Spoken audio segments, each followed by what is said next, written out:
Vous pensez qu'avec le temps, il ou elle finira par changer? Et si c'était une illusion? Beaucoup d'entre vous sont peut-être dans cette situation, coincés dans une relation où vous attendez que l'autre prenne enfin conscience de ses comportements destructeurs. Vous vous dites qu'avec de l'amour, de la patience, peut-être même un électrochoc, cette personne finira par évoluer. Mais est-ce vraiment le cas? Est-ce que les narcissiques changent ou est-ce qu'ils font juste semblant pour mieux vous garder sous contrôle? C'est une question essentielle, car rester avec quelqu'un qui ne changera jamais, c'est s'exposer à des années de souffrance, de frustration et de désillusion. Certains réalisent trop tard qu'ils ont perdu des années à attendre un miracle qui ne viendra jamais. Vous avez sûrement déjà entendu des histoires de personnes qui ont tout donné dans une relation toxique, en espérant que l'autre ouvre enfin les yeux. Et au final, toujours les mêmes promesses non tenues, les mêmes excuses, les mêmes manipulations déguisées en regrets. Aujourd'hui, nous allons voir la réalité en face. Pas de faux espoirs, pas de discours idéalistes, juste la vérité. Peut-on espérer un vrai changement ou faut-il fuir à tout prix? Et surtout, comment savoir si vous êtes en train de perdre votre temps? Si cette question vous parle, likez cette vidéo, abonnez-vous et activez la cloche pour ne rien rater. Et surtout, dites-nous en commentaire si vous avez déjà été dans cette situation. Ça peut aider d'autres personnes à ouvrir les yeux. Maintenant, entrons dans le vif du sujet. Pourquoi on s'accroche à l'idée qu'il peut changer? Pourquoi est-ce qu'on s'accroche à l'idée qu'il peut changer? Pourquoi, malgré l'épreuve, malgré tout ce qu'on endure, on continue à espérer qu'un jour ce sera différent? Parce que l'amour, l'attachement, la peur du vide nous font voir ce qu'on veut voir. On croit aux belles histoires, à la rédemption, à la force des sentiments. On se dit que personne n'est complètement mauvais, que derrière les défauts, il y a un être humain blessé qui peut-être n'attend qu'une seule chose, être compris, être aimé pour enfin changer. Et puis, il y a ces moments où il ou elle semble vraiment différent. On en arrive même à se demander si on n'a pas exagéré, si ce n'était pas juste une mauvaise passe. Parfois, après une dispute, après des jours de silence, il revient avec des mots doux. « Je suis désolé, j'ai compris mes erreurs ». Il ou elle redevient la personne charmante du début, attentionnée, impliquée. Des petits gestes, un message au réveil, un regard qui nous rappelle pourquoi on est tombé sous son charme. Ça, c'est le piège. On se raccroche à ces instants comme à une bouée en pleine tempête. Parce que si on se disait la vérité, ce serait insupportable. La vérité, c'est que ces phases ne sont pas le signe d'un vrai changement, mais plutôt une manière de garder le contrôle sur nous. Ils savent que si on perd espoir, on partira. Alors, ils donnent juste assez pour qu'on reste. Un pas en avant, 3 en arrière. C'est un cycle, et nous on tourne en rond, en se convainquant que cette fois c'est la bonne. Un jour, une femme racontait son histoire. Elle vivait une relation où elle se sentait constamment rabaissée. Rien de direct, pas de cris, pas de violence visible. Juste des petites remarques, des regards condescendants, cette impression qu'elle n'était jamais à la hauteur. Et puis, régulièrement, il redevenait cet homme qu'elle avait aimé au début. Il l'emmenait dîner, lui parlait comme avant, faisait des projets. Ces moments étaient si forts qu'ils effaçaient presque tout le reste. Elle se disait que ce n'était pas un monstre, que tout n'était pas perdu. Elle voulait y croire. Des années plus tard, elle a compris. Ces beaux moments n'étaient pas un espoir, mais un leurre. Un moyen de la garder sous emprise. Accepter que cette personne ne changera pas, c'est violent. Ça demande de briser une illusion. Parce que tant qu'on espère, on ne fait pas face à la vraie question.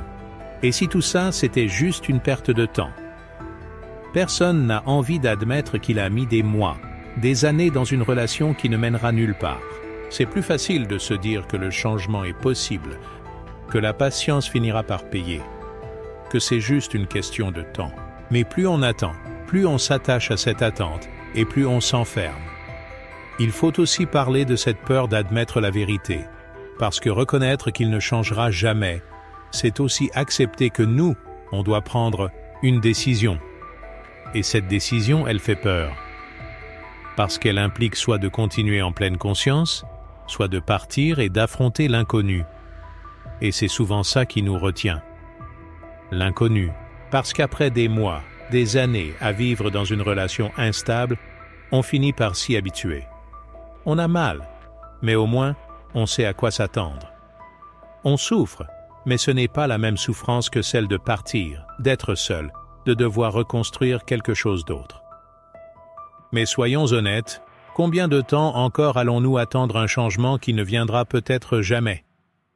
À force de repousser la question, on se retrouve bloqué, à espérer en silence, en se persuadant que si on est plus patient, plus compréhensif, tout finira par s'arranger. Sauf qu'en réalité, chaque jour qui passe, c'est du temps perdu. Alors, posez-vous la question. Pourquoi restez-vous? Par amour? Par peur de partir? Par espoir qu'un jour, ce soit différent? Soyez honnête avec vous-même, parce que c'est la seule manière de briser le cycle. Et puis, il y a un point crucial. Cette personne veut-elle vraiment changer? Parce que c'est une chose d'espérer. C'en est une autre de voir si elle en a réellement la volonté. Et c'est exactement ce qu'on va voir maintenant. Si vous vous reconnaissez dans cette situation, dites-le en commentaire. Votre témoignage peut aider d'autres personnes. Et surtout, pensez à aimer la vidéo, à la partager et à vous abonner. Vous n'imaginez pas à quel point ça nous aide à continuer. Un narcissique veut-il vraiment changer? Un narcissique veut-il vraiment changer? C'est une question qu'on s'est tous posée à un moment ou à un autre. Il y a ces moments où il semble sincère, où il promet de faire des efforts, où il vous jure qu'il ne veut pas vous perdre. Mais est-ce du vrai changement ou juste une stratégie pour vous garder sous contrôle? Prenons un exemple concret. Une amie nous racontait comment son ex revenait toujours après une dispute, en jouant la carte de la prise de conscience. Après l'avoir rabaissé pendant des semaines, il envoyait un long message « J'ai compris, j'ai merdé, je vais faire des efforts, je ne veux pas te perdre. » Elle, épuisée mais pleine d'espoir, lui donnait une nouvelle chance. Au début, il faisait attention, il se montrait plus doux, mais au bout de quelques semaines, tout redevenait comme avant. Ce cycle s'est répété des années, jusqu'à ce qu'elle réalise que son changement n'existait que lorsqu'il sentait qu'il allait la perdre. C'est ça, le vrai problème. Un narcissique ne change pas parce qu'il veut s'améliorer. Il change uniquement quand il sent que son emprise est menacée.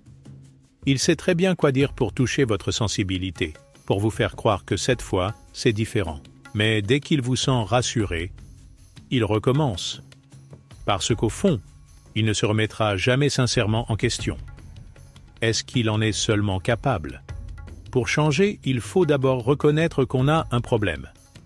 Et c'est là que ça coince. Un narcissique ne se voit pas comme fautif. À ses yeux, ce sont les autres qui exagèrent, qui le provoquent, qui ne le comprennent pas. Il vous l'a sûrement déjà dit. Tu dramatises. Tu m'énerves. C'est pour ça que je réagis comme ça. T'es trop fragile. Toujours cette même tendance à retourner la situation pour éviter de se regarder en face.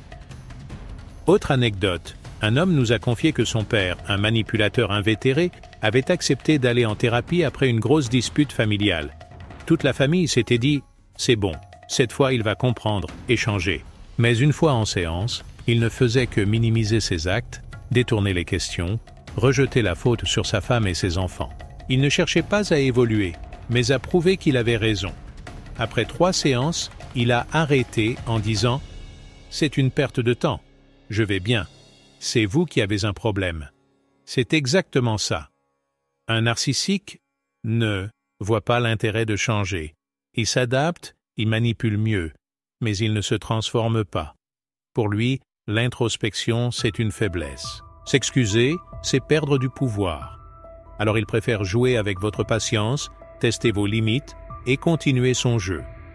Alors, posez-vous cette question.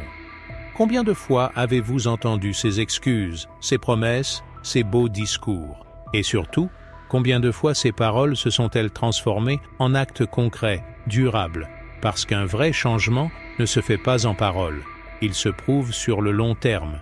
Et en commentaire, dites-nous, Avez-vous déjà cru à un changement chez un narcissique? Qu'est-ce qui s'est passé ensuite? Votre expérience peut aider d'autres personnes à ne plus tomber dans ce piège. Les signes qu'il ne changera jamais.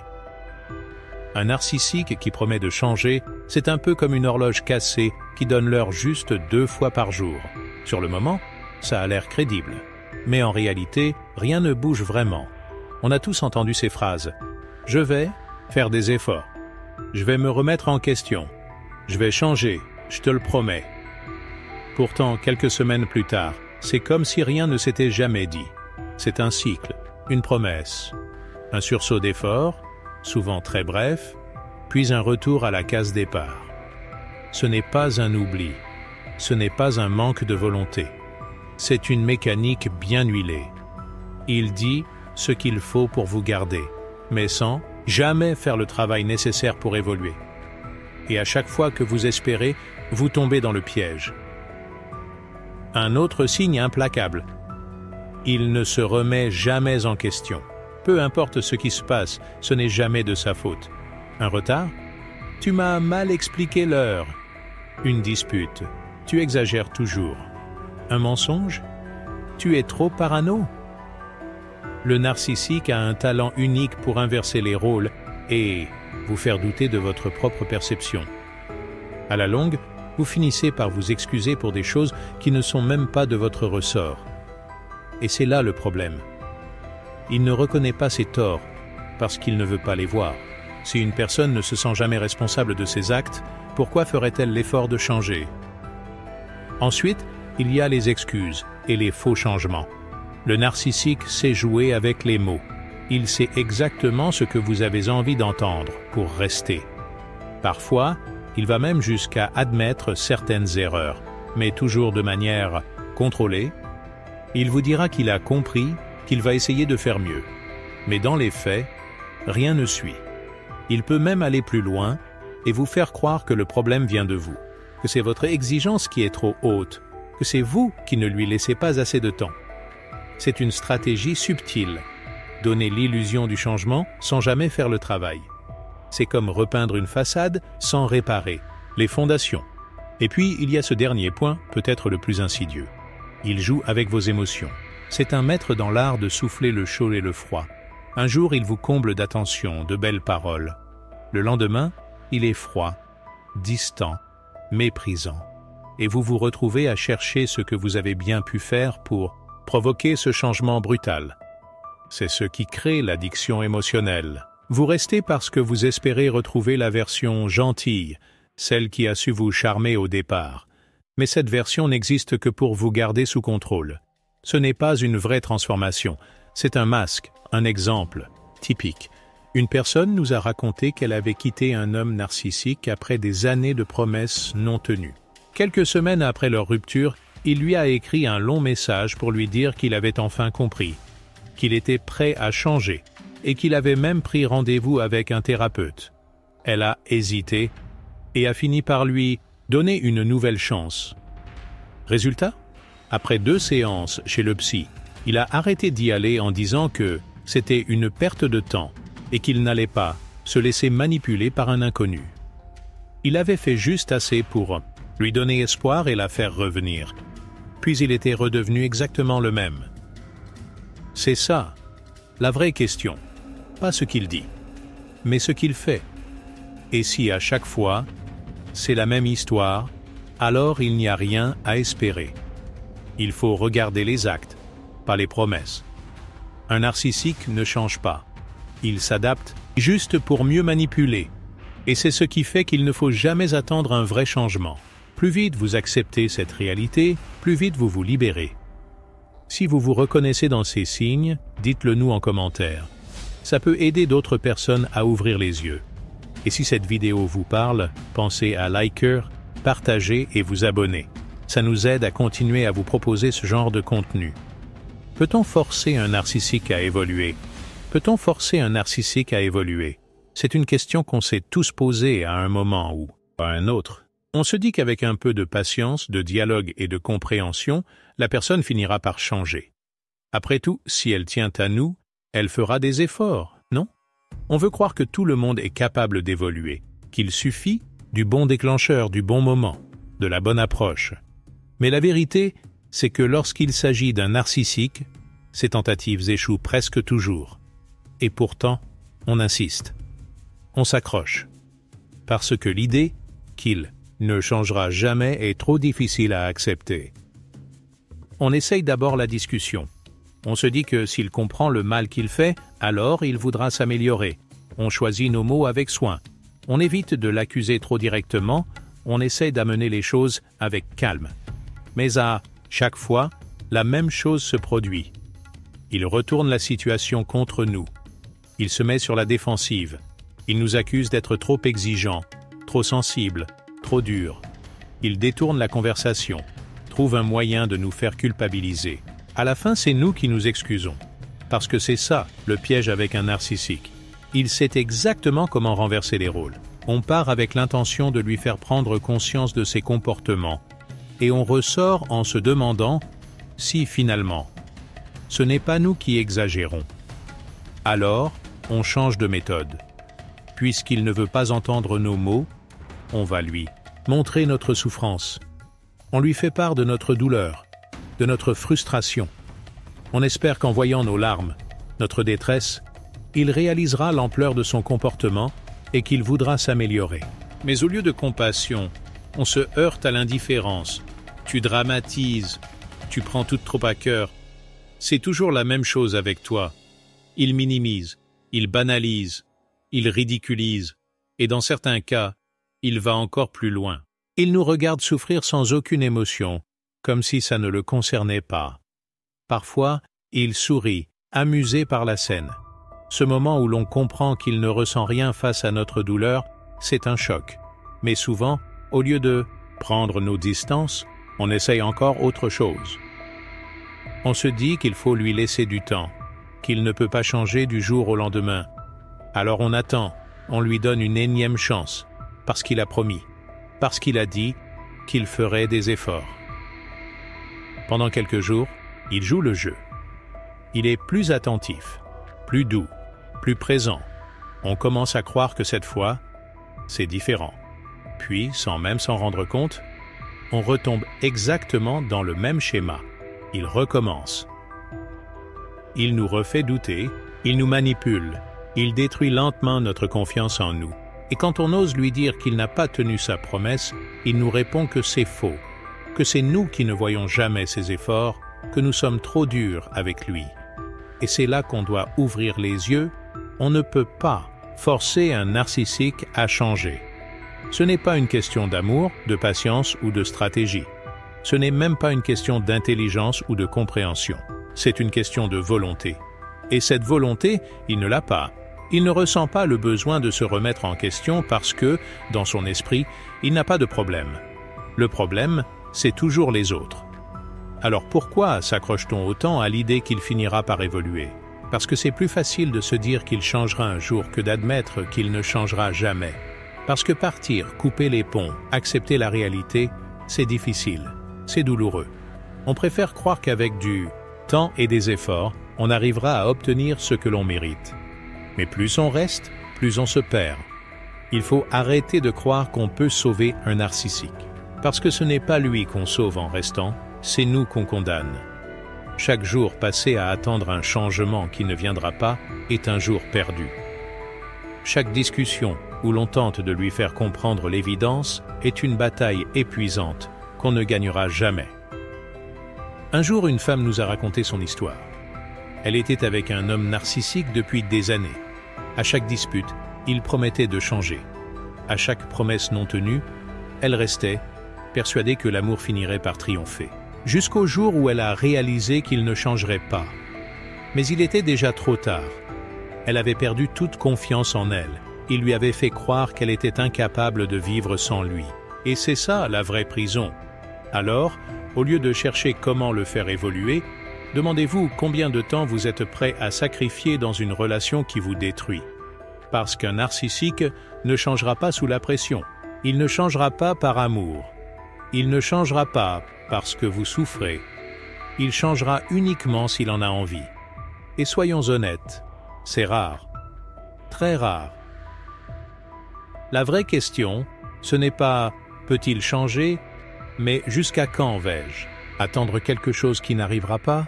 Si vous êtes encore là, c'est que ce sujet vous parle. Vos témoignages peuvent aider d'autres personnes à ouvrir les yeux.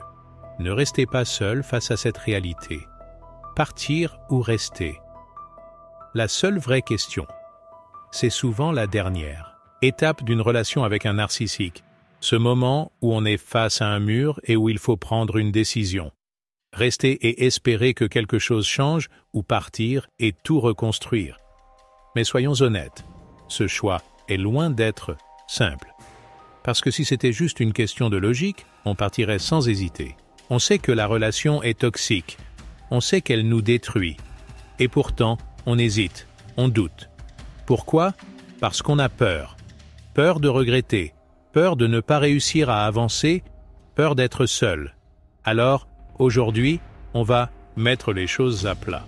Pas de faux espoirs, pas de promesses illusoires. Juste la vérité brute. Qu'est-ce qui vous attend si vous restez? Et qu'est-ce qui vous attend si vous partez? Si vous restez, voici ce qui vous attend. D'abord, une souffrance qui se répète. Pas une dispute occasionnelle, pas un problème que l'on peut résoudre en discutant. Non, une spirale infernale, un cercle vicieux qui tourne en boucle. La relation suit un schéma bien précis. Au début, tout va bien. Il ou elle semble adorable, fait des efforts, vous rassure, vous donne des petites attentions qui vous font croire que, cette fois, c'est différent. Puis, sans prévenir, ça bascule. Une parole blessante, un comportement distant, un jeu de pouvoir qui vous déstabilise. Vous essayez de comprendre, vous demandez des explications. Et là, c'est vous qui passez pour le problème. Vous êtes trop exigeant, trop émotif, trop ceci, trop cela. Alors, vous culpabilisez, vous vous remettez en question. Puis, comme par magie, la personne revient vers vous, fait semblant de s'excuser, vous promet que ça ira mieux, et vous replongez, jusqu'à la prochaine fois. Parce qu'il y aura toujours une prochaine fois. Ensuite, il y a l'épuisement. Pas juste une fatigue passagère, non. Un état constant d'usure mentale et émotionnelle. Vous êtes sur le qui-vive en permanence. Chaque conversation devient une épreuve. Chaque interaction est un terrain miné. Vous ne savez jamais à quoi vous attendre. Un jour, vous êtes la personne la plus importante à ses yeux. Le lendemain, vous n'êtes plus rien. Ce stress permanent, cette incertitude, ce besoin d'anticiper ses réactions, ça use. Votre énergie est absorbée par cette relation et il ne vous reste plus rien pour vous-même. Et puis, il y a l'impact sur votre estime de vous-même. C'est progressif, sournois. Au début, vous êtes sûr de vous, vous savez ce que vous valez. Puis, à force de critiques, de reproches, de manipulations, vous commencez à douter. Vous vous demandez si vous êtes vraiment trop sensible, si vous êtes vraiment trop compliqué, si le problème, ce n'est pas vous. Et petit à petit, vous perdez confiance. Vous changez votre comportement, vos paroles, vos réactions, juste pour éviter les conflits. Vous marchez sur des œufs en permanence. Et sans même vous en rendre compte, vous avez perdu une partie de vous-même. Alors, maintenant, posons la question autrement. Est-ce que vous voulez continuer comme ça? Est-ce que vous voulez rester coincé dans ce cycle qui vous détruit à petit feu? Ou est-ce que vous êtes prêt à envisager une autre issue? Si vous partez, voici ce qui vous attend. D'abord, une vraie libération. Ça ne vient pas tout de suite, bien sûr. Au début, il y a le manque, la peur, l'incertitude. On se demande si on a bien fait, si on va y arriver. Et puis, un matin, on réalise qu'on n'a plus ce poids sur les épaules. Plus besoin de justifier ses émotions, plus besoin de se battre pour être compris, plus besoin de faire semblant. On retrouve une paix qu'on avait oubliée. Un silence apaisant au lieu d'une tension permanente. Ensuite, la possibilité de reconstruire une relation saine. Mais avant de parler d'une nouvelle relation avec quelqu'un d'autre, parlons d'abord de la relation avec vous-même. Parce que c'est ça, le plus important. Quand on sort d'une relation toxique, on a un travail à faire sur soi. réapprendre à écouter ses propres besoins, à poser des limites, à ne plus accepter ce qu'on aurait toléré avant. Ça prend du temps, mais c'est le début d'un renouveau. Et une fois qu'on a retrouvé cette solidité intérieure, alors oui, on peut envisager de construire quelque chose de beau avec quelqu'un qui nous respecte vraiment. Enfin, partir, c'est reprendre le contrôle de sa vie. C'est redevenir maître de ses choix, sans avoir quelqu'un qui vous manipule dans l'ombre. Vous n'êtes plus dans une relation où quelqu'un d'autre dicte vos émotions, vos décisions, votre bien-être. Vous êtes libre. Vous pouvez enfin penser à vous, faire des projets, avancer. Vous réalisez que votre bonheur ne dépend pas de cette personne. Et ça, c'est une force immense. Alors, quelle est la vraie question? La question, ce n'est pas « est-ce que je devrais encore essayer ?» Ce n'est pas « et si je lui laissais une dernière chance ?»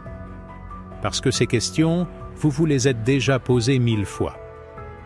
La vraie question, c'est « combien de temps êtes-vous prêt à sacrifier avant de comprendre que ça ne changera jamais? Vous méritez mieux. Vous méritez une vie où vous n'avez pas à vous battre pour être respecté, où vous pouvez être vous-même sans peur d'être rabaissé, où votre énergie est consacrée à des choses qui vous font du bien, et pas à essayer de réparer quelqu'un qui ne veut pas être réparé. Alors maintenant, c'est à vous de décider. Mais avant de partir, dites-nous en commentaire ce que vous en pensez. Est-ce que vous avez déjà vécu cette situation? Est-ce que vous hésitez encore? Vos témoignages peuvent aider d'autres personnes qui vivent la même chose. Et surtout, partagez cette vidéo, elle peut être une bouée de secours pour quelqu'un qui est en plein doute. Si ce contenu vous parle, abonnez-vous et activez la cloche. Parce qu'on n'a pas fini d'en parler.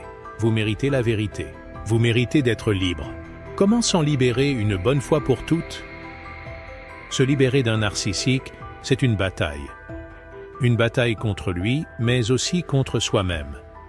Parce que même si vous savez qu'il vous détruit, il y a une partie de vous qui hésite, qui espère encore, qui se demande si c'est vraiment la bonne décision. C'est cette partie-là qui fait que tant de personnes restent piégées, mais il y a une solution claire. Couper les ponts, reconstruire son estime et apprendre à ne plus jamais retomber dans ce piège. La seule façon d'échapper à un narcissique, c'est le no contact. Rien d'autre ne fonctionne. Tant qu'il a un accès, il s'en servira. Il reviendra avec des excuses, des promesses, des larmes, et si ça ne marche pas, il passera aux menaces, aux attaques, aux insultes. Tout ça pour une seule raison.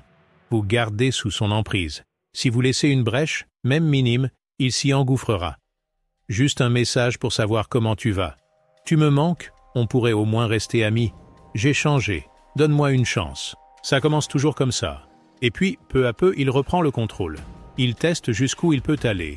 Un simple « comment tu vas aujourd'hui » peut devenir un « je suis devant chez toi » demain. Alors, c'est radical, mais il faut tout couper. Bloquer sur les réseaux sociaux. Supprimer son numéro. Éviter les endroits où vous pourriez le croiser. Il faut disparaître de son radar. Mais parfois, ce n'est pas possible. Un enfant en commun, un lien professionnel, des obligations qui forcent à garder un minimum de contact. Dans ces cas-là, il faut rendre la communication stérile. Pas d'émotion, pas de discussion personnelle, juste l'essentiel, de manière froide et factuelle. Si vous lui laissez le moindre accès à votre mental, il en profitera. Exemple simple. Si vous devez échanger pour un enfant, faites-le par écrit, restez bref et neutre. L'école a appelé, il faut signer ce document. Point.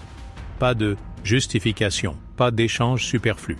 C'est frustrant au début, mais c'est la seule manière de ne plus lui donner d'emprise. Une fois la coupure faite, il faut se reconstruire. Parce que même si vous savez que cette relation était toxique, elle vous a laissé des traces. Votre estime de vous a pris un coup. Vous doutez de vos choix, de votre valeur. C'est normal. Un narcissique sait semer le doute. Il vous a peut-être convaincu que personne ne vous aimera comme lui, que vous ne valez rien sans lui. Tout ça, c'est du poison. Et pour guérir, il faut réapprendre à vous faire confiance. Reconnectez-vous à ce que vous aimez. Reprenez une activité qui vous faisait du bien avant lui. Entourez-vous de gens sincères. Parlez. exprimez ce que vous ressentez, mais surtout, observez ce qui vous a mené là. Ce n'est pas une question de faiblesse, c'est une question de schéma. Une fois que vous comprenez pourquoi vous avez toléré l'intolérable, vous évitez de retomber dedans. Parce que oui, si vous ne faites pas ce travail, vous risquez d'attirer un autre manipulateur sous une autre forme. Prenons un exemple concret. Une femme sort d'une relation avec un homme qui l'a constamment rabaissée. Elle se dit qu'elle ne tombera plus jamais sur quelqu'un comme lui. Quelques mois plus tard, elle rencontre quelqu'un de totalement différent, mais qui, subtilement, commence à imposer ses décisions, à dicter son comportement, à la faire culpabiliser. Ce n'est pas un hasard. Tant qu'elle n'a pas compris pourquoi elle a laissé le premier avoir du pouvoir sur elle, elle reste vulnérable au même type de domination. Le but, ce n'est pas juste de fuir un narcissique, c'est d'être tellement solide intérieurement que plus jamais personne ne pourra vous manipuler. La vraie victoire, c'est de ne plus jamais vous retrouver dans cette situation. Et ça passe par une seule chose, reprendre le contrôle sur votre propre vie. Quitter un narcissique, c'est une victoire. Mais le plus important, c'est de ne plus jamais revivre ça. Ça passe par une seule chose. Identifiez les schémas pour ne plus les reproduire. Tant que vous n'avez pas compris pourquoi vous avez toléré l'intolérable, vous risquez d'attirer un autre manipulateur sous une autre forme. Il peut être différent en apparence, mais si vous êtes encore dans le même état d'esprit, il saura repérer vos failles. C'est pour ça qu'après une relation toxique, il est essentiel de prendre du temps pour soi. Ne pas sauter dans une nouvelle histoire tout de suite. Apprendre à reconnaître les red flags, ces petits signes avant-coureurs qu'on a ignorés la première fois. Se dire que la prochaine fois, dès le 1er août, on n'attendra pas 3 ans pour partir. Si vous êtes dans cette situation, sachez une chose. Vous avez le droit de partir. Vous avez le droit d'avoir une vie sans douleur, sans manipulation, sans jeu toxique. Vous n'avez pas à prouver votre valeur à quelqu'un qui ne la reconnaîtra jamais. Et rappelez-vous, le narcissique ne changera pas. Mais vous pouvez changer. Vous pouvez devenir plus fort, plus libre, plus heureux. Alors, un narcissique peut-il vraiment changer? Après tout ce qu'on vient de voir, la réponse est claire. Non, il ne changera probablement jamais. Pas parce que c'est impossible, mais parce qu'il n'en a ni l'envie ni le besoin. Pourquoi? Ferait-il un effort alors que son comportement lui permet d'obtenir ce qu'il veut? C'est ça la réalité, et elle est dure à avaler. Mais une fois qu'on l'accepte, on arrête de perdre du temps et de l'énergie à espérer l'impossible. Vous ne pouvez pas le sauver. Ce n'est pas votre rôle. Et même si vous essayez tout, ça ne suffira jamais. On ne change pas quelqu'un qui refuse de se remettre en question. Et ça, c'est une des plus grandes erreurs qu'on fait quand on est piégé dans ce genre de relation.